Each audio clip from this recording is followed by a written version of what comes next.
Assalamualaikum warahmatullahi wabarakatuh. Kembali lagi di channel Berita Mistis. Untuk kisah kali ini ada sebuah cerita yang ditulis oleh Misty Name. Dan untuk kisah yang akan saya bawakan kali ini, sebuah kisah yang berjudul Jejak Terakhir, Kuntilanak Sang Penghibur. Dan sebelum kita lanjut ke ceritanya, tekan dulu tombol like video ini dan jangan lupa tekan juga tombol subscribe channel ini. Nyalakan juga lonceng notifikasinya agar tidak ketinggalan cerita-cerita lainnya dari channel ini. Dan buat teman-teman yang pengen membaca langsung ceritanya, nanti silakan saja kunjungi linknya yang nanti akan saya sertakan di kolom deskripsi. Dan seperti apa untuk kisah kali ini? Langsung saja kita masuk ke ceritanya.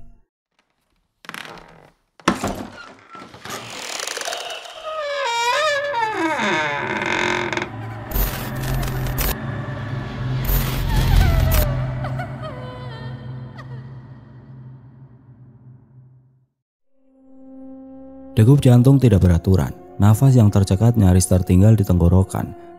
Dalam ruang yang gelap, aku merasa sesuatu mencekik sangat erat. Lalu aku dengar sayup-sayup senandung sang penghibur. Bukan, ia bukan lagi sang penghibur. Ia adalah mimpi buruk yang tidak pernah lepas. Tidak ada secerca cahaya yang dapat kulihat, ruangan yang pekat, bahkan mataku seolah kehilangan penglihatannya. Kini ketakutan semakin merembet, bukan hanya takut akan kehadiran sosok yang mengerikan, tetapi juga takut-takut di masa lalu yang sampai kini tidak pernah hilang dari ingatan. Aku seperti tengah disekap. Bebauan anyir bercampur wanginya kenanga membuat hidungku penat. Meski tidak lagi terdengar senandung lirih dari sosok yang mencekik dari tadi, tapi aku masih bisa merasakan keberadaan mara bahaya yang sebenarnya. Aku kembali terlempar ke masa yang sudah kukubur dalam-dalam. Malam itu, ibu mendekapku setelah beberapa bulan kami tidak pernah meluangkan waktu. Aku bisa merasakan gejolak perut ibu karena sedang berbadan dua. Ibu senantiasa berbisik. Ia menutupi wajahku dengan tangannya. Ibu pun demikian. Ia menutupi diri dengan bantal. Tubuhnya gemeteran, entah karena takut atau kedinginan. Bersama dengan itu, senandung terdengar mendayu-dayu beriringan dengan burung kedasi yang hinggap di atas rumah. Baru dapat kutangkap bahwa ibu benar-benar ketakutan.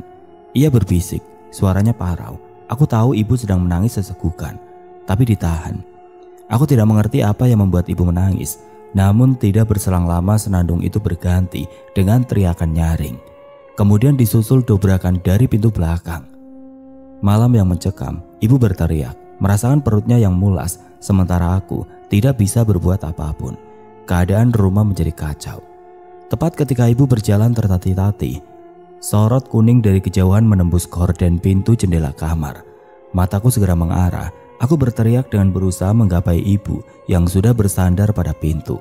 Nyaris suaraku tidak terdengar. Derap langkah datang. Ayah bergegas masuk, tapi terlambat. Ibu sudah tergeletak dengan darah segar yang mengalir dari sela kakinya. Betapa hancur hatinya. Malam itu mereka kembali meninggalkanku seorang diri. Sorot mobil ayah perlahan menjauh dari rumah. Mereka kembali membiarkanku disentuh oleh rasa hampa dan kesepian. Aku didekap kegelapan. Membiarkan seorang wanita dengan suara merdunya masuk, membelai rambut indahku, hingga tertidur lelap. Tidak tahu menahu keesokan pagi akan semakin pecah. Ayah sudah berteriak seraya menangis. Ia meronta-ronta.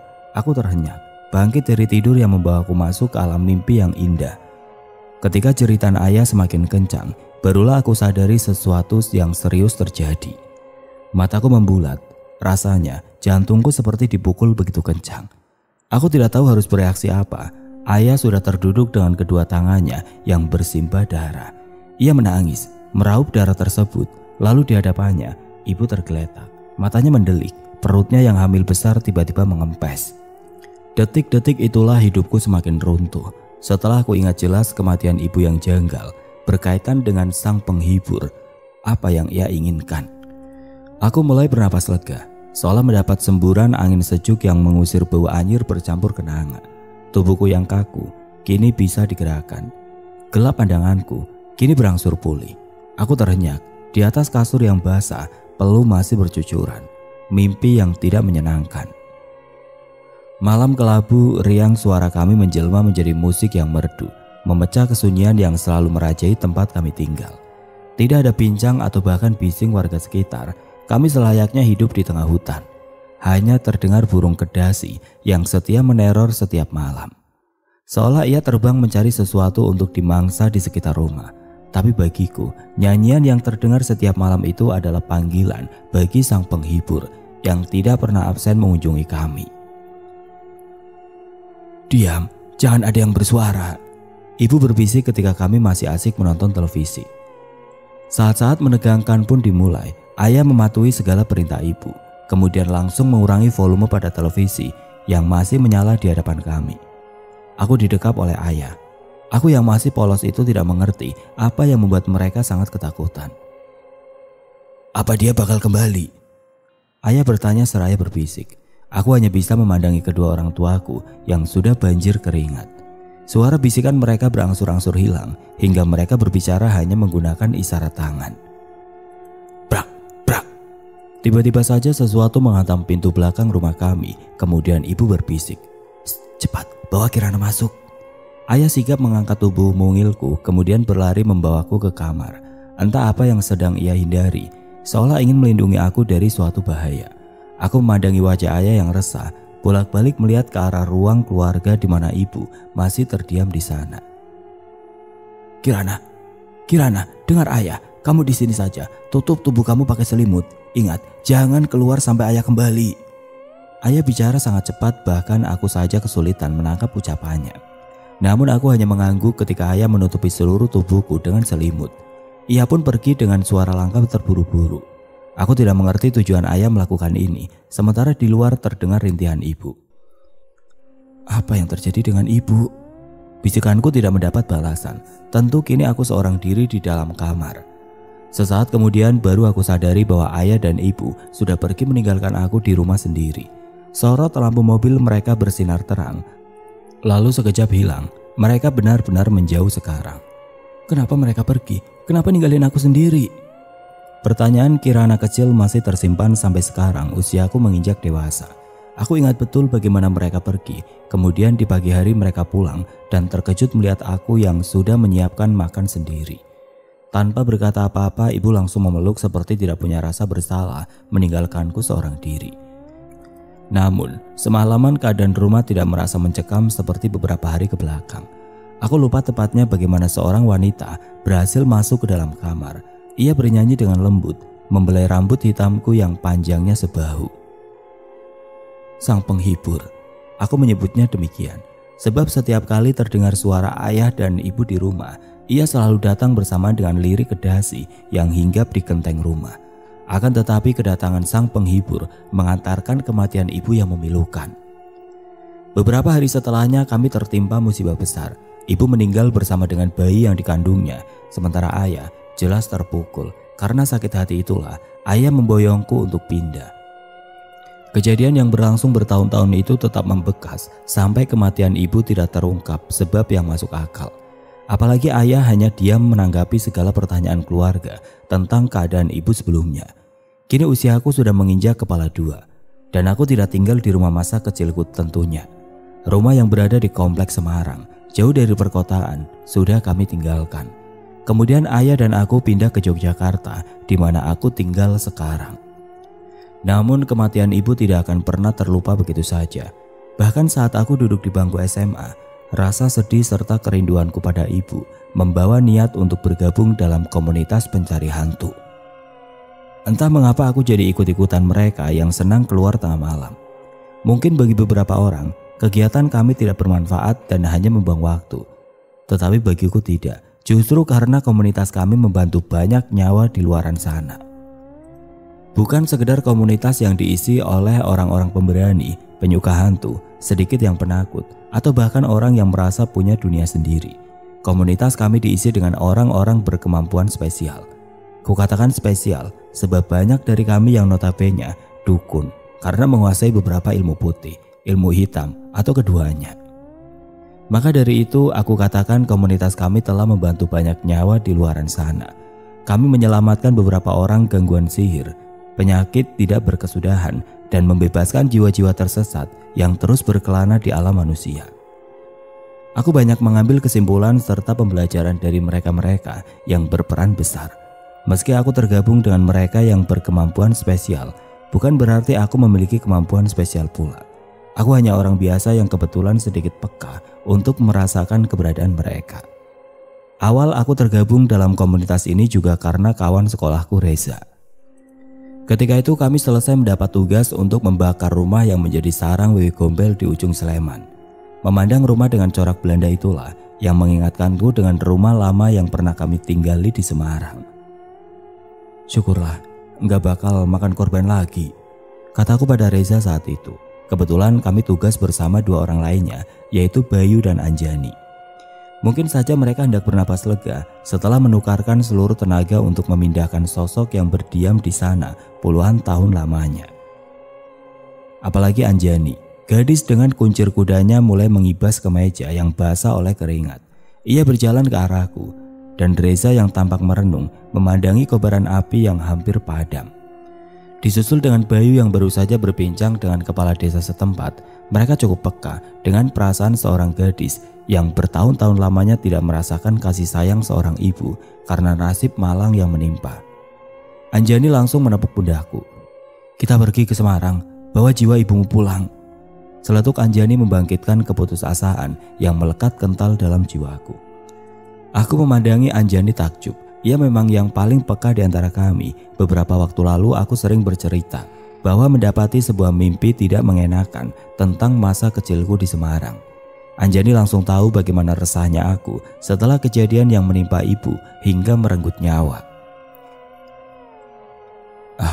Yang benar saja, biar kalian istirahat dulu. Lagi pula, urusan pribadi anggota nggak perlu dibawa serius sampai memengaruhi kerja kita. Ujarku panjang lebar berharap mereka tidak mengiyakan karena aku ingin sekali mengungkap kematian ibu. Bayu memberi isyarat mata pada Reza saat itu juga. Benar kata Anjani, selagi ada waktu dan belum dapat tugas selanjutnya, lebih baik kita datang dulu ke rumah lamamu di Semarang, kata Reza. Ketiganya tersenyum tanpa paksaan, termasuk Bayu yang aku kenal rewel jika tidak mendapat tugas sebagaimana mestinya. Namun kami dengan kemampuan masing-masing bertekad mengeksplor rumah lamaku di Semarang. Tanggal 21 Januari 2024, kami langsung pergi ke Semarang tepat sehari setelah purna tugas di Sleman. Kami berangkat sesuai formasi yang sebelumnya, aku, Reza, Bayu dan Anjani. Berbekal sebuah ingatan dari ayah beserta kesaksian tante, aku siap mengungkap misteri di balik kematian ibu. Di tengah perjalanan mataku tidak henti-henti membidik petunjuk jalan yang akan membawa kami sampai ke tempat yang dituju. Aku sudah lama tidak berkunjung ke Semarang. Beberapa tahun berlalu ternyata Semarang mengalami banyak perubahan besar. Aku hanya ingat jalan-jalan lama yang masih ditumbuhi rimbunan pohon di pinggir jalan Gombel. Kemudian sebuah hotel megah yang terbengkalai begitu saja di pusat kota. Hotel Siranda. Aku bergumam memperhatikan bagaimana bentuk bangunan megah yang kosong di pinggir jalan. Begitu berbanding terbalik dengan keadaan sekarang, dengan yang dulu ketika terakhir aku tinggal di Semarang. Habis ini kemana? Bayu tengah fokus menyetir mobil menanyakan kemana arah rumah lamaku berada. Kepalaku menyembul keluar jendela mobil. Bener, lurus saja, nanti belok kanan. Kok kayaknya udah jadi hutan? Aku melihat dari kejauhan bagaimana komplek rumah yang dulu ramai kini terbengkalai, menyisakan bangunan-bangunan yang hilang rangkanya. Anjani tampaknya menyadari kebingunganku. Ia juga berpikiran hal yang sama. Emang dulu di sini ramai, Ran? Udah pada kosong gini? Tanya Anjani padaku. Aku mengangguk tanpa mengalihkan pandangan dari bangunan-bangunan rusak di seberang sana. Ya dulu sih ramai, tapi sama saja kalau malam sepi, udah kayak tinggal di tengah hutan. Aku mengiyakan sekaligus menceritakan bagaimana kondisi komplek rumahku sebelum menjadi terbengkalai. Lah, sekarang aja udah jadi hutan. Terdengar suara dari samping kursi kemudi. Ternyata Reza yang asik memotret sekitar rumahku. Terus rumahmu sebelah mana? Tanya Bayu seketika. Mobil yang kami tumpangi terjorok ke dalam jalanan berlumpur setelah beberapa malam diguyur hujan, sehingga kami kesulitan untuk melanjutkan perjalanan menggunakan mobil. Aku memutuskan untuk turun, mengajak mereka berjalan kaki, diikuti oleh Anjani, Reza, dan Bayu. Kami mulai menyusuri jalanan yang sudah tertutup rimbunya rumputan. Awas kalau ada ular, Bayu mengawasi sekitaran kami. Harusnya gak jauh dari sini, aku masih ingat kok, kataku dengan mata memincing, mencoba mengingat di mana letak rumahku seharusnya. Itu apaan? Rumah yang ada di ujung? Anjani menunjuk sebuah rumah satu-satunya yang masih kokoh di sana. Benar, aku segera memperhatikan foto masa kecilku di rumah tersebut. Bangunannya sedikit berubah setelah orang baru menempati, hanya bentuk lama. Atap rumah dan juga halamannya direnovasi. Namun di sudut kanan rumah tersebut tidak ada yang berubah. Masih teringat betul dalam benakku bagaimana riangnya kami bermain bersama di sore hari. Tapi semua kenangan itu mulai terkubur dalam-dalam bersama dengan diamnya ayah. Setelah ibu tiada, psikis ayah pun terganggu. Kini ia mengidap gangguan jiwa. Tidak terasa air mataku menetes. Angin yang berembus segera menyekanya. Aku merasa ada yang berbeda dari hawa kita barusan. Celetuk Bayu yang menengok ke arah mobil kami terparkir jauh. Aku juga, aku merasakan sesuatu yang berbeda di sini. Anjani ikut menimpali, sementara Reza mulai menggenggam erat tanganku. Rana, ada kunci rumahnya? Anjani kembali menoleh padaku. Aku merogoh kantong, mengambil kunci cadangan yang masih ayah simpan. Cepat buka. Kunci tersebut jatuh pada genggaman Bayu. Kami buru-buru membuka pintu rumah yang masih kokoh kayu-kayunya, meski ada beberapa sompel dan goresan yang tidak aku mengerti berasal dari mana. Anjani ikut memperhatikan. Tangannya meraba sebuah cakaran panjang dan besar pada permukaan pintu. Kalau malam ada binatang liar? Ia bertanya, memastikan padaku. Aku menggeleng. Nggak tahu, aku lama nggak kesini. Tapi saat aku masih tinggal nggak pernah menjumpai binatang liar. Klak, klak. Agak susah dibuka. Wajah Bayu memerah dengan dengus nafas kasar. Reza mengambil alih posisi kami, ikut membantu Bayu. Kayunya jati, engselnya karatan. Jelas kalau dibuka bakal susah. Ia mendobrakkan lengan pada permukaan pintu yang masih sulit terbuka. Tetapi pintu tersebut tidak bergerak sedikit pun. Kunci sudah melekat dan tidak bisa dicabut lagi. Terpaksa kami harus mencari cara lain atau mencoba cara kasar agar bisa masuk ke dalam. Sini-sini, kita duduk dulu. Bayu mengempas-ngempaskan tangan meminta kami duduk melingkar di halaman. Tidak peduli lantai tersebut kotor, kami mengikuti Bayu yang sudah duduk lebih dulu. Lelaki berkacamata rambut model French crop dengan jaket jeans yang ia kenakan menjadi ciri khas Bayu sebagai seorang ketua tim kami. Ia memulai diskusi sambil mengeluarkan buku catatan yang senantiasa ia bawa. Katakan, apa saja yang kamu ingat tentang rumah ini? Aku merasakan ada hawa yang berbeda saat kita datang. Bayu bertanya. Sebuah pulpen sudah menempel pada ruas-ruas jarinya. Aku mengernyit untuk mengingat bagaimana kejadian yang berlalu cukup lama, mungkin sekitar 15 tahun lalu saat aku masih sangat kecil. Malam itu, bukan, setiap malam maksudnya, keluargaku seperti memiliki sebuah ritual tersendiri saat suara burung kedasi datang dan hinggap di atap rumah. Kedasi? Anjani memotong penjelasan. Maaf, lanjutkan. Aku pun melanjutkan disimak oleh Reza dan juga Bayu sambil mencatat. Iya. Setiap burung kedasi datang tepat sekitar jam 9 sampai 12 malam, kami langsung berhamburan. Ayah melarang kami untuk mengeluarkan suara sedikit pun. Ibu saat itu tengah hamil besar dan ayah selalu mengurungku di kamar saat suara-suara aneh mulai berdatangan dari pintu belakang. Suasana menjadi tegang, tidak ada yang menyangga penjelasanku karena mereka asik menyimak. Ayah menutupi seluruh tubuhku pakai selimut dan selalu mengingatkan biar aku gak pergi keluar kamar sampai ayah datang. Tapi aku gak pernah tahu apa alasannya. Tapi yang jadi pertanyaanku, mereka pasti pergi ninggalin aku sendiri di rumah. Bayu terdongak. Anjani melongo sambil meremat pahaku. Dan Reza berwajah paling serius di antara kami. Mereka cukup terkejut sekaligus heran. Ninggalin kamu sendiri di rumah ini? Terdengar seruan Bayu yang tidak percaya dengan penjelasanku. Aku mengangguk saja karena aku bercerita apa adanya. Aku yakin kalian gak bakal percaya, tapi itu beneran terjadi. Dan lagi, setiap mereka pergi, burung kedasi terus bersuara. Selanjutnya suara nyanyian yang lirih tapi merdu datang gitu saja. Kilas balik yang tidak aku ingat dengan jelas kapan dan bagaimana aku mulai bisa mendengar suara nyanyian dari sang penghibur. Kayaknya aku terlalu polos. Awal nyanyian itu masuk ke kamarku, aku langsung buka selimut. Barulah di ujung pintu ada wanita berdaster putih, rambutnya terjuntai, tapi cuma dia memandangi aku yang ketakutan. Sungguh, ingatanku samar tentang rupa sang penghibur. Dia selalu datang saat orang tuaku pergi. Dia jadi pengantar tidur dan aku sebut dia sang penghibur. Brak. Angin bersiul begitu kencang, kini disertai suara burung yang aku sebutkan sebagai panggilan bagi sang penghibur. Sementara itu kami terlonjak karena suara yang menghantam pintu dari dalam. Kami saling beradu pandang, berbarengan menengok sebuah pintu yang masih kokoh di samping kami. Bayu pun beranjak. Ia menjulurkan tangannya pada permukaan pintu tersebut. Kami tentu paham apa yang akan ia lakukan sekarang. Kalau pintunya rusak sedikit, jangan salahkan aku. Bayu menoleh padaku. Maka aku balas dengan anggukan. Brak! Bayu mendobraknya dengan sekuat tenaga. Hebatnya, pintu tersebut berhasil terbuka setelah lama kami mengutak-ngatik. Kami beranjak serentak mendekat pada Bayu. Akhirnya berhasil kebuka. Reza mendahului langkah kami untuk masuk ke dalam rumah tersebut. Sebuah ruangan kosong dan berdebu. Lantainya begitu usang karena lama tidak ditempati. Bahkan aku lupa kapan terakhir komplek tersebut dihuni. Kami pun menyingkirkan sejenak penjelasan mengenai rumah ini. Satu persatu dari kami menyusuri setiap ruangan yang ada di dalam. Di sisi lain, Bayu yang notabene seorang dukun mulai mengeluarkan sebuah dupa panjang dari dalam tasnya. Ia membakar beberapa buah dupa berbau melati. Ia kibaskan sambil bergumam, memasuki ruangan-ruangan yang terbuka gamblang. Sementara itu aku, Anjani dan Reza melanjutkan pembahasan yang lebih rinci. Aku memulai diskusi.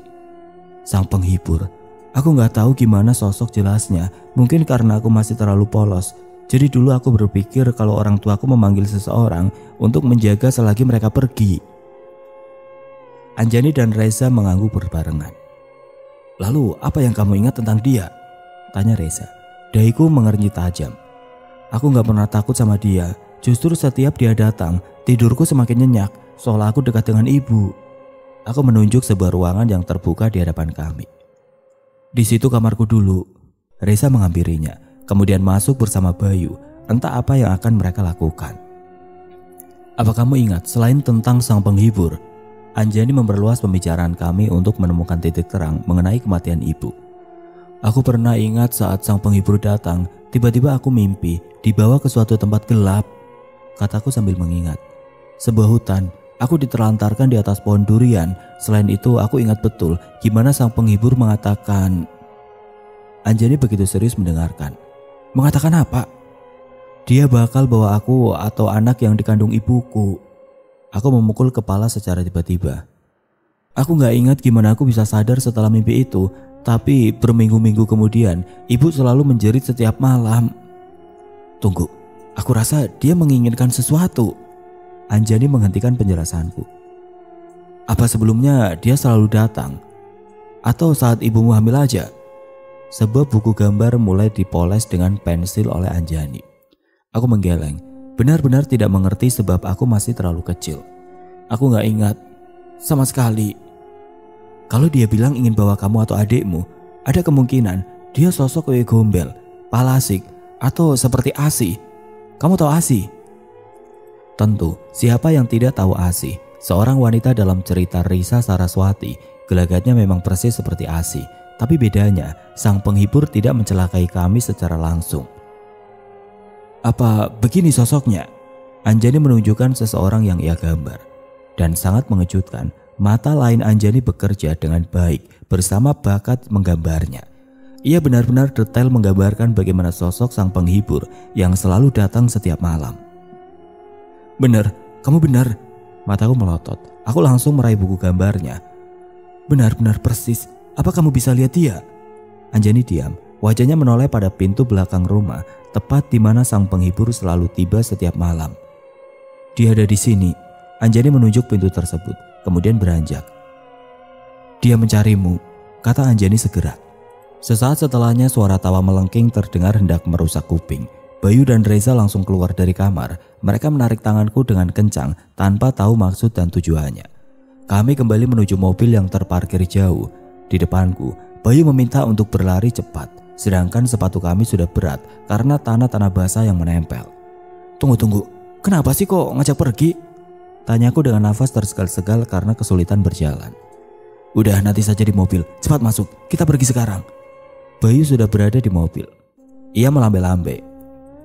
Di atas beberapa ekor burung kedasi memimpin jalan kami hingga sampai tepat di mana mobil kami terparkir. Anjani memandanginya. Dia bangkit, Rana, dia bangkit. ujar Anjani penuh penekanan. Jenny, nanti saja, keadaan kita darurat. Bayu menggertak, memaksa kami untuk cepat masuk ke dalam mobil. Gak usah diabaikan, sepatumu yang kotor itu masuk saja dulu, lanjut Bayu. Mobil yang kami tumpangi dipaksa keluar oleh Bayu, entah mengapa ia terlihat paling tergesa-gesa di antara kami. Dengan begitu kami pun cepat paham bahwa kondisi rumah lamaku tidak baik untuk dikunjungi sekarang. Ketika kami mulai tiba di jalan raya, barulah Bayu berani membuka suara. Anjani pasti sadar, kamu ngerasain kedatangan dia kan? Bayu bertanya. Iya, dia datang. Aku ngerasa energinya buruk. Apa dia menyimpan dendam? Anjani mulai mengutarakan rasa penasarannya. Aku tahu sesuatu, tapi belum bisa dipastikan. Rana, di mana rumah tantemu? Kita harus cari tahu. Aku segera mengarahkan laju mobil menuju rumah salah satu keluarga yang masih tinggal di Semarang. Tentunya ia yang paling tahu tentang sesuatu yang menimpa keluargaku beberapa tahun lalu. Lurus saja, rumah yang warna hijau. Jariku menunjuk sebuah rumah dengan pekarangan luas. Bayu segera menginjak pedal gasnya sedikit kencang. Ia pun memarkir mobil tepat di pekarangan rumah Tante Ati. Apa tantemu di rumah? Kenapa sepi banget? Anjani yang baru saja turun segera menanyakan keheranan yang sama denganku. Rumah tersebut tampak sepi bahkan seperti tidak berpenghuni. Aku memang lama tidak berkunjung, tapi seharusnya Tante Ati masih tinggal di sini. Tak tak tak. Suara ketukanku mendominasi seisi rumah, namun tidak ada balasan dari dalam. Kami terus menanti sambil sesekali Bayu menanyakan lebih lanjut mengenai kejadian yang aku alami. Tak tak tak. Setelah ketukan kedua aku daratkan, barulah terdengar derit engsel pintu tersebut. Seorang wanita parubaya dengan daster kesayangannya hadir. Mata Tante Ati memandang kami penuh selidik, mencoba mencari siapa yang ia kenal di antara kami. Oh, Kirana. Barulah ia teringat seseorang ponakan yang lama tidak berkunjung ke sana. Mari masuk dulu. Ia mempersilahkan kami masuk, kemudian menghidangkan beberapa cangkir teh hangat yang menenangkan. Kedatangan kami mendadak, tidak ada persiapan apapun. Apalagi aku mengabari tante hanya via WhatsApp beberapa hari lalu. Maaf, Kirana dan teman-teman datang mendadak. Maksud kami berkunjung untuk menanyakan sesuatu yang Kirana katakan kemarin. Ujarku ragu-ragu. Ah, gak apa-apa. Tante juga senang akhirnya kamu datang berkunjung. Lalu, apalagi yang ingin kamu tahu dan kalian ini untuk apa ikut dengan Kirana? Tante Ati tampak tidak berkenan setelah melihat aku datang membawa beberapa teman untuk menemani. Aku segera menjelaskan karena tidak ingin Tante Ati merasa tersinggung dengan kedatangan kami. Kami sekalian liburan, Tan, makanya Kirana bawa teman-teman juga. Tante Ati mendengus pelan. Ya sudah, apa yang ingin kamu tahu? Anjani merepat tanganku. Ia merasa sedikit tidak nyaman entah karena apa. Tentang ibu, apa Tante bisa menceritakannya lagi? Kirana ingin tahu lebih banyak. Aku mencoba membujuk Tante Ati. Ibumu, Tante sudah bilang kan kalau dia meninggal bukan karena serangan gaib. Tapi memang kamu saja yang bawa petaka. Semprot Tante Ati dengan tatapan sinis kepadaku. Tentu membuat teman-teman terkejut. Tapi sebenarnya aku sudah terbiasa dengan segala tudingan buruk keluarga.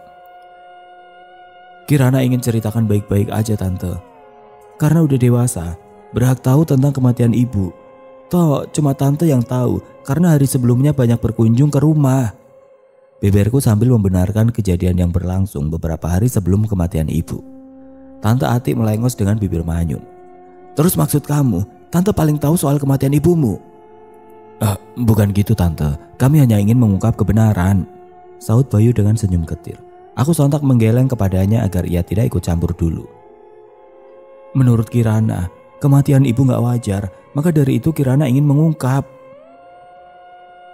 Memang dari awal orang tuamu pindah ke sana karena suatu masalah dan saat itu usiamu baru beberapa bulan. Kamu ingin tahu kenapa orang tuamu pindah ke tempat pelosok kayak gitu? Kini Tante Ati menerocos. Aku tersentak. Aku pikir rumah lamaku adalah rumah pertama mereka. Ternyata dugaanku salah. Orang tuaku pernah tinggal di tempat lain sebelumnya. Emangnya tadinya orang tua Kirana nggak tinggal di sana? Pertanyaan yang terlontar dengan tujuan memastikan. Ya enggak, orang tuamu dulu tinggal di Trunojoyo, dekat dengan pemakaman. Jangan-jangan kamu juga nggak tahu kalau sebelumnya kamu punya kakak? Ucap Tante Ati disertai pertanyaan. Mataku melotot. Sejak kecil orang tuaku tidak pernah sekalipun menyinggung seorang kakak. Itulah sebabnya aku sangat terkejut ketika Tante Ati menyebutnya kakak. Aku masih melongo dengan tatapan tidak percaya. Tante Ati tampak mengecap bibirnya. Ia pun memutar bola mata malas. Sudah, Tante duga bakal jadi kayak gini. Apalagi ayahmu sekarang sudah gak bisa ngapa-ngapain, ujar Tante Ati. Kami benar-benar membisu setelahnya, saling pandang dan tanpa tahu maksud dari pikiran kami masing-masing. Apalagi Bayu yang bisa menerawang alam astral tidak mampu menutupi keterkejutannya. Lalu apa yang kamu dapat dari ayahmu selama ini? Apakah kalian hanya diam di rumah saja? Katamu sebelum ke Semarang sudah tanya. Cerotos Tante Ati seraya bertanya. Aku gugup. Iya sudah, ya gitulah. Ayah sendiri hanya menjawab seadanya, cuma tentang gimana ibu meninggal, kataku sejujurnya pada Tante. Wanita itu kembali menghela nafas panjang, terdengar sangat malas untuk melanjutkan perbincangan kami. Sehari sebelumnya Tante datang cuma untuk mengecek ibumu yang mengeluh beberapa hari. Katanya perut dia sakit. Ayahmu sewaktu itu sering dapat shift malam kan? Aku mengangguk, mencoba mengingat malam sebelum ibu meninggal. Ia benar terus mengerang kesakitan, memegangi perut yang berisi janin adikku kala itu. Ibu dengar, dia datang, kata ibu sambil mendekapku. Sementara aku tidak melihat apapun sebab mataku ditutup oleh tangan ibu. Entah bagaimana jadinya malam larut aku terlelap begitu saja. Sama seperti biasanya, sebuah nyanyian lembut menjadi pengantar tidur. Meski ibu di sampingku, aku terus-terusan bisa mendengar suara nyanyian lirih dari sang penghibur. Keesokan harinya, Tante dikabari ibumu meninggal karena kepleset saat hendak keluar kamar mandi. Begitu saja, lanjut Tante Ati. Aku kembali mengangguk. Memang tidak ada yang aneh saat kematian ibu. Namun apa yang diceritakan ayah jauh lebih menegangkan. Hari sebelum kematian ibu, ketika ayah perjalanan pulang, ia mengaku. Kata ayah, banyak kuntilanak berterbangan di atas rumah. Malam itu rumah sepi, warga juga nggak menghidupkan lampu. Tepatnya pukul 11 malam. Aku menceritakan sedemikian hingga Bayu mencatatnya secara detail. Lalu sesampainya di rumah, ayah mengaku melihat ibu menimang-nimang bayi. Padahal adikku belum lahir. Barulah keesokan pagi ibu meninggal. Tersungut-sungut aku menceritakan. Sedangkan Tante Ati dan teman-teman asik menelaah. Sehari setelah kematian ibu, ayah selalu berteriak setiap malam. Ia menjerit-jerit, keluar kamar, kadang juga merangkak ke kamarku karena mengaku kakinya lemas. Ia mengaku melihat ibu bangkit dari kubur, menggendong adikku. Brak! Kami tersentak, barulah aku berhenti bercerita ketika terdengar suara bising dari dapur Tante Ati. Seperti ada yang terpanggil melalui ceritaku barusan. Tiba-tiba saja perkakas Tante Ati sudah berantakan. Aku tidak mengerti apakah hanya kebetulan, tapi aku menyadari ternyata memang benar saat Anjani dan Bayu sudah memberikan isyarat mata. Hanya saja aku langsung membungkam mereka. Tidak ingin membuat Tante Ati ketakutan atau bahkan merasa diteror. Sebab Tante Ati tengah tinggal sendiri setelah aku ketahui ketika anaknya merantau. Lalu teringat tentang kakak. Setelah kami berkumpul lagi, aku memberanikan diri bertanya, mengharap kejujuran dari Tante Ati. Tentang kakak, apa itu benar? Kirana pernah punya kakak? Tante Ati tersedak ludahnya sendiri saat mendengar pertanyaan tersebut. Ia menepuk-nepuk dadanya. Iya, benar. Apalagi yang harus Tante ceritakan? Ia meminum segelas air putih di atas meja. Jangan sampai kedatangan kalian kemari membawa sosok-sosok asing. Tante gak mau terlibat, sentak Tante Ati sebelum aku melanjutkan pertanyaan. Kemudian aku menoleh pada Bayu dan dibalas anggukan. Ia memang paling mengerti setiap isyarat yang aku berikan meski tidak terlalu jelas. Kalau begitu, di mana kakak Kirana? Apa masih hidup? Tante Ati merepat jari-jari yang basah oleh keringat. Ia memikirkan secara matang bagaimana cara menjawab pertanyaan barusan. Lama kami terdiam seraya menunggu Tante Ati yang belum siap menjawab pertanyaanku. Sekitar 5 menit lamanya barulah Tante Ati membuka suara. Kakakmu meninggal, usianya masih sangat kecil. Kami semakin terkejut, terlebih aku yang tidak menyangka urusannya akan lebih rumit. Meninggal? Usia berapa? Tante Ati mengelus-ngelus dagu. Mungkin 2 bulan. Tante lupa tepatnya, dia masih sangat kecil. Alasannya kenapa bisa meninggal? Apa karena sakit? Saut Anjani. Bukan. Resah tampak dari wajah Tante Ati. Terus apa? Keberatan nama? Saud Reza. Bayu langsung memukul Pak Reza mendengar pertanyaan nyeleneh yang keluar dari bibirnya. Tante gak tahu apa boleh menceritakan soal ini kepadamu karena menyangkut rahasia orang tuamu, Kirana. Tante gak mungkin menceritakan terus terang. Kini Tante Ati benar-benar bergetar. Tiba-tiba saja terdengar lagi suara perkakas yang dibanting secara sengaja dari arah dapur. Lalu kami kembali terdiam. Tidak ada yang melanjutkan pertanyaan mengenai kakakku. Bayu memutuskan untuk mencari tahu sendiri atau aku pulang ke Yogyakarta untuk bertanya pada ayah. Kami keluar dari rumah Tante Ati setelah kejadian-kejadian tidak masuk akal. Tapi sebelum pergi, Bayu kembali memintaku pulang untuk mencari tahu lebih lanjut. Aku merasa ada yang janggal, dengus kesal Bayu. Kirana, mending kamu pulang dulu ke Yogyakarta. Sekarang naik bis atau kereta. Besok aku jemput kalau ada kemajuan. Aku menimbang-nimbang saran Bayu. Tapi sejujurnya, tidak ada guna juga aku pulang ke Jogja. Kondisi ayah tidak memungkinkan untuk diwawancara. Apalagi menyangkut ibu, ayah bisa-bisa meraung. Duh, bingung. Aku ikut kalian dulu aja. Ayahku gak mungkin ditanya-tanya sekarang, kataku dengan nada sedikit meninggi. Bayu, Reza, dan Anjani terdiam memandangku dengan mata nanar. Tanya saja soal kakakmu dan rumah lamamu. Aku merasa janggal tentang hal itu, saud Bayu. Anjani mengangguk bersamaan dengan Reza. Iya benar anak, bakal lebih sulit kalau kita nggak tahu awal ceritanya, Anjani menambahkan. Apa perlu aku yang mengantarmu pulang? Aku juga ikut ke temu ayahmu, Reza menimpali. Mereka membuatku semakin bingung sekarang. Kita balik saja dulu atau cari hotel di sini, malam kita lanjut. Biar aku pertimbangkan dulu saran kalian. Suaraku parau, tubuhku lesu. Aku pun meninggalkan mereka untuk masuk dalam mobil lebih dulu. Di dalam mobil yang terasa pengap, pikiranku semakin meluap. Kakakku meninggal usia 2 bulan. Kok ayah dan ibu gak pernah cerita? Aku bergumam seorang diri dan kali ini bertanya-tanya tentang kehidupan masa lalu orang tuaku. Brak! Lamunanku seketika buyar. Aku terlonjak ketika pintu mobil dibuka sangat kencang. Mereka masuk dengan raut wajah kesal. Anjani juga demikian. Ia mendesak-desak untuk duduk di sampingku. Di kursi kemudi sudah ada Bayu yang banjir keringat. Ia menggenggam lagi setir mobilnya dengan agak menghela nafas berat. Kita balik lagi, nginep di sana, ujar Bayu membuat kami mendelik. Anjani bersungut-sungut. Enggak cari penginapan dulu? Bayu melirik. Enggak bisa Jani, darurat. Kemudian lirikan matanya berganti padaku. Tantemu menyembunyikan sesuatu, Rana. Pedal gas segera diinjak. Mobil yang kami tumpangi melesat. Hawa panas semakin terasa di antara kita. Entah antara takut, gusar atau apa, tapi tingkah mereka berbeda setelah berkunjung tadi. Kalau menurutku ya, orang tuamu harus diulik dulu, Rana. Reza kembali membuka pembicaraan. Aku setuju, gimana pun tujuan kita gak bakal tercapai kalau akar masalahnya belum ketemu. Mau wawancara ke kuntilanaknya sekalipun, yang ada malah disesatin, saud Bayu. Aku menunduk dalam-dalam. Mereka benar-benar serius sekarang. Iya, nanti aku pikirkan lagi. Semakin marahlah Bayu mendengar kata nanti. Nanti? Sekarang, Rana? Di sampingnya Reza mengelus-ngelus pundak Bayu untuk menenangkan. Sudah aku bilang sebelumnya, Bayu itu orang paling rewel di antara kami. Aku gak mau tahu, malam ini kita tidur di sana. Kalau gak nemu jawaban juga, kamu pulang ke Jogja. Aku berkutat sambil memandangi jalanan berlumpur yang dilibas mobil kami.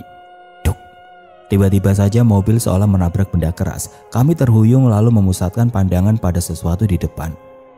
Nabrak apa? Tanya Reza. Bayu mengangkat kedua bahunya. Gak tahu, sudah. Ayo sekalian turun. Kami sudah tiba di rumah lamaku. Rumah yang menyimpan memori serta misteri. Aku dan Anjani sudah lebih dulu berjalan. Sementara Bayu dan Reza mengecek apa yang ditabraknya tadi. Di sampingku, Anjani mulai mengedarkan pandangan. Dulu kamu dekat banget sama ayah dan ibumu kan? Iya, tapi gak lama juga. Anjani menoleh. Maksudnya? Sejenak aku terdiam. Jiwa masa kecilku terkurung di rumah ini. Ketika aku berusia 4 tahun, tepat saat ulang tahunku, keluarga kami tidak semenyedihkan itu. Kami masih sering meluangkan waktu berkumpul, mencoba tempat-tempat baru, menyisihkan satu hari yang spesial untuk memasak menu makanan. Semua dilakukan sudah seperti ritual. Tapi saat aku ulang tahun yang ke-5, semua beda. Air mataku tidak terbendung lagi. Karena apa? Karena ibu mengandung adikku, aku masih sangat kecil, sempat merasa cemburu juga.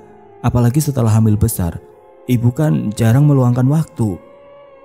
Kami jarang berkumpul, ibu asik pergi ke Tante Ati, pergi ke mall, atau Zumba. Terkadang aku bermain di rumah sendiri sampai malam. Barulah saat ayah pulang, kami menyempatkan waktu sebentar untuk nonton televisi. Mataku membelalak. Iya, aku ingat, karena aku kesepian, malam itu aku di rumah sendiri. Ayah sedang mengantar ibu periksa, dan kamu tahu kenapa dia datang? Anjani mengerutkan dahi. Dia, kuntilanak itu. Aku mengangguk. Baru ingat ternyata sejak aku merasa kesepian, sosok tersebut datang. Karena aku kesepian, jadi setiap malam dia datang. Anjani segera membanting tubuhnya. Ia berbalik lari pada Bayu dan Reza yang masih berdiri di sekitar mobil. Ketemu kuncinya. Wajah mereka sangat serius menyimak Anjani. Lalu Anjani dengan gerak tangannya yang fasih menjelaskan. Bayu berjalan ke arahku. Ayo cepat. Kami kembali menjelajahi ruang yang pengap dan berdebu. Berbagai peralatan serta cawan disiapkan oleh Bayu. Setelahnya ia menggelar tikar yang cukup untuk 4 orang. Guna kami tidur nanti malam. Saat cahaya orange sudah turun dan berganti dengan gelap, saat itulah ritual dilakukan. Kami duduk melingkar seperti orang sedang bertapa di ruang tengah. Sebuah lilin dengan beberapa dupa diletakkan di tengah. Tangan kami saling menggenggam dengan mata tertutup. Saat ritual dilakukan, Bayu melarang kami untuk membuka mata tanpa aba-aba, meski ada mara bahaya sekalipun. Selain itu, tidak boleh ada suara, termasuk leguan. Ketika ritual dimulai, pintu utama dibuka lebar sehingga angin yang kencang bisa masuk, menerbangkan debu-debu yang menyesakkan dada. Di luar sudah terdengar gemuruh langit yang seolah ingin runtuh, disertai dengan siulan angin merdu.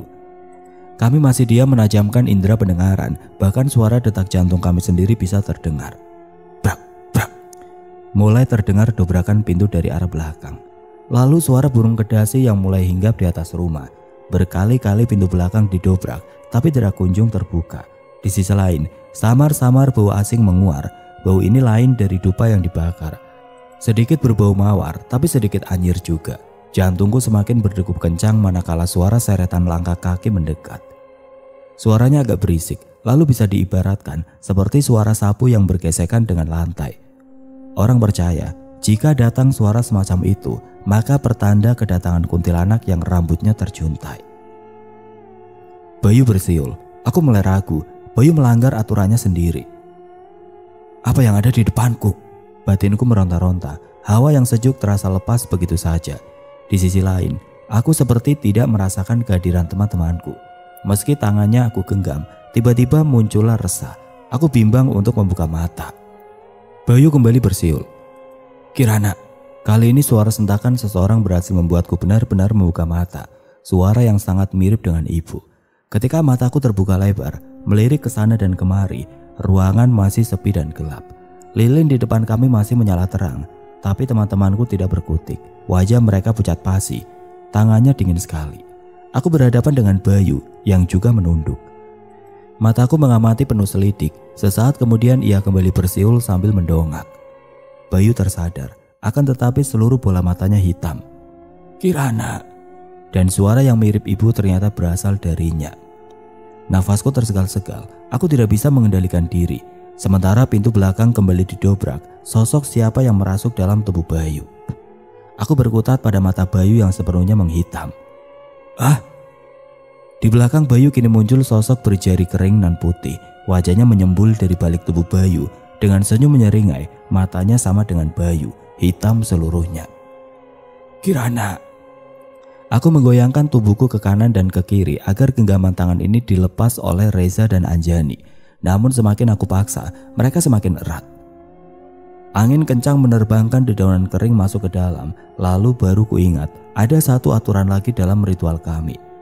Jangan lilinnya. Tetapi keadaan tidak berpihak pada kami malam ini. Tidak masuk akal pula jika Bayu melanggar sendiri aturannya. Satu-satunya harapan yang menjadi penerangan hanya lilin, dan sekarang lilinnya mati. Kami diselimuti kegelapan. Sekelibatan kupu putih mondar-mandir. Bau semerbak mawar bersama anyirnya darah juga semakin kental. Di sisi lain, Bayu masih dengan posisi yang sama. Dia diam memandangiku dengan menampilkan gigi putihnya. tidak ada lagi sosok kuntilanak yang menyembul dari belakang tubuh Bayu. Tetapi bukan berarti keadaan sudah aman. Teror semakin menjadi, gebrakan-gebrakan semakin kencang dari arah pintu belakang. Kepulan asap dupa itu memanggil sosok-sosok yang tidak aku ketahui sebelumnya. Ya Tuhan, ya Tuhan. Aku hanya bisa menggigit bibir manakala sentuhan tangan mendarat pada kedua pundak. Dari atas, rambut panjang terjuntai menutup sebagian wajahku. Kirana, ikut aku Kirana. Jika kalian bisa membayangkan, suara teriakannya bagai sirene darurat di Jepang, begitu nyaring, membuatku benar-benar ketakutan. Tubuhku sudah lemas dengan keringat dingin bercucuran.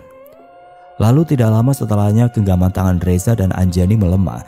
Bayu juga melepaskan genggamannya, lalu menuding ke arahku.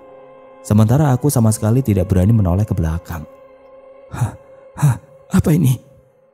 Kaos yang aku kenakan dicengkram. Tubuhku diseret ke belakang dengan cepat. Aku tidak bisa menggapai apapun karena tempat ini kosong.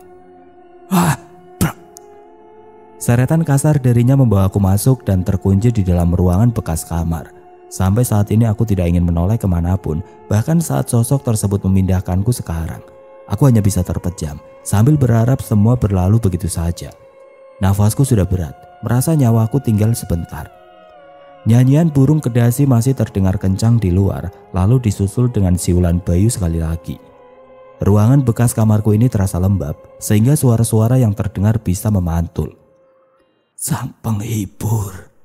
Rintihan yang nyaris seperti senandung, itulah tanda kedatangan kuntilanak sang penghibur. Apa maumu? Brak-brak. Pintu kamar ini bergantian didobrak, tapi aku sudah merasakan kehadiran kuntilanak sang penghibur bersamaku sekarang. Tiba-tiba terdengar suara bayi. Senandung, aku tidak bisa menebak sosok apa yang hadir di hadapanku sekarang. Jelas-jelas bukan kuntilanak penghibur. Akan tetapi tangisan bayi itu menggugah rasa penasaranku. Aku beranikan diri mengintip. Seorang wanita berlumuran darah berdiri menimang-nimang bayi yang tampak seperti gumpalan merah. Rambut wanita itu pitak sebelah. Ia membelakangiku. Lalu ketika ia menoleh, gejolak rasa perutku tidak tertahan. Sungguh, demi apapun ia adalah sosok yang paling menyeramkan. Dadanya berlubang penuh luka yang berlumuran darah merah, hitam. Wajahnya juga tidak berbentuk, hancur lebur. Dan bayi yang digendongnya ia benar-benar digerogoti belatung. Bayinya masih merah, kepalanya bolong separuh. Ini adikmu. Pandangan mataku kabur saat sosok tersebut mendekatkan bayinya sambil berkata bahwa itu adikku. Tidak bisa lagi menahan tubuh yang lemas. Akhirnya aku terbaring dengan kepala yang menghantam lantai. Rana, Kirana, Kirana. Ran, bangun Ran, Rana. Semalaman suntuk aku tidak sadarkan diri. Saat aku tersadar, kepalaku sudah dibalut perban, sedangkan teman-temanku sudah berkumpul sambil membawi aroma terapi. Wajah Anjani paling khawatir. Mereka beradu pandang saat aku tersadar. Bayu tipikal orang yang bercerita secara gamblang tanpa melihat kondisi seseorang. Ia langsung bercerita ritual yang kami jalankan semalam. Enggak, aku enggak bersiul. Bayu membantah setelah aku ceritakan apa yang terjadi semalam. Tanya aja Jani, di antara kita enggak ada yang bersuara. Lanjut Bayu. Aku melirik pada Anjani, kemudian dia mengangguk, begitu juga dengan Reza. Benar, justru aku dan Reza. Anjani ragu-ragu. Aku dan Reza yang merasa ada keanehan dengan kamu Rana. Kenapa tiba-tiba semalam kamu pergi? Pergi? Aku gak pergi. Bayu yang kerasukan. Aku menuding pada Bayu. Gini Rana, memang ritual semalam kan buat pemanggilan. Aku, Jani dan Reza udah nemu sedikit titik terang. Nah, tinggal kamu nih. Kami perlu kamu buat ngorek akarnya. Cerocos Bayu panjang lebar. Semalam emang ruangan ini gaduh. Aku dengar sendiri kamu teriak-teriak di dalam. Kamu pukul-pukul pintu juga. Aku semakin tidak paham. Kesaksian mereka dengan kesaksianku berbeda. Justru kamu yang semalam kerasukan Rana. Kalian gak tahu apa yang aku lihat. Di dalam bukan kuntilanak yang dulu sering datang. Mereka mengernyit, tidak mengerti dengan maksudku. Mirip sundel bolong, dia bawa bayi. Buku catatan Bayu yang semula dibuka langsung ditutup dengan cepat. Sudah, makin ribet. Siang ini kamu pulang ke Jogja, aku belikan tiket kereta. Apa yang sebenarnya disembunyikan oleh orang tuaku? Rahasia apa? Sampai-sampai mereka tidak bercerita, termasuk tentang kakakku. Apakah benar semua berkaitan? Lantas, siapa sosok yang aku temui?